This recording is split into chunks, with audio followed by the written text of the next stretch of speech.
Նյուզայեմ։ Պարոն Դանելյան, քիչ առաջ իշխանության ներկայացուցիչները հերթական անգամ պնդում էին, որ ընդդիմադիրների միավորվելու մասին այդ հայտարարությունները իրականում խաբեություն է։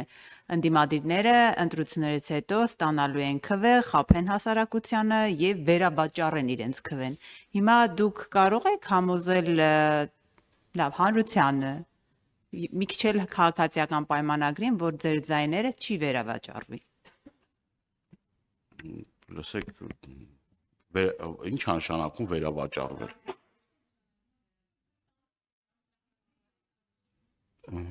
Նախ դա ոչ կոռեկտ ձևակերպում է եւ չեմ պատրաստվում մեկնաբանել այդ աբսուրդ այդ հայտարարությունները ոչ մի կերպ մեկնաբանելու ցանկությունը չունեմ։ Ինչ վերաբերվում է նրան, որ քաղաքական ուժերը ընտրական process-ներից հետո սահմանադրությամբ հնարավորություն ունեն կոալիցիա ձևավորելու, տեխնացու առաջադրելու, իրար հետ բանակցելու, այսինքն դա հակաօրինական է կամ հակասահմանադրական է, իհարկե ոչ։ Շատ տեղերում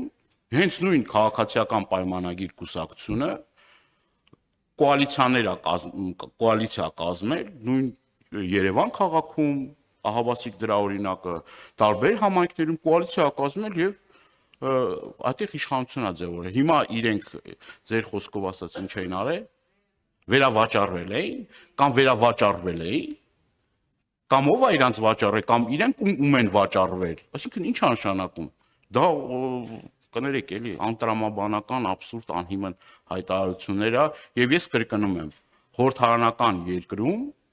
հնարավորություն ունեն խորհրդարան անցած քաղաքական ուժերը ձևավորելու կառավարել, դա իրենց համանդրական իրավունքն է եւ ոչ մեկ իրավունք չունի,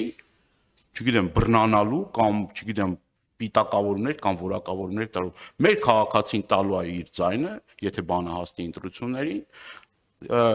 հնարավորություն ունի տալու իր ձայնը եւ որոշողը Հայաստանի Հանրապետության քաղաքացիներն են։ Եթե Հայաստանի Հանրապետության քաղաքացիները որոշեն, որ իրենց քվեն տալիս են ընդդիմադիր այս կամ այն ուժի, որը որ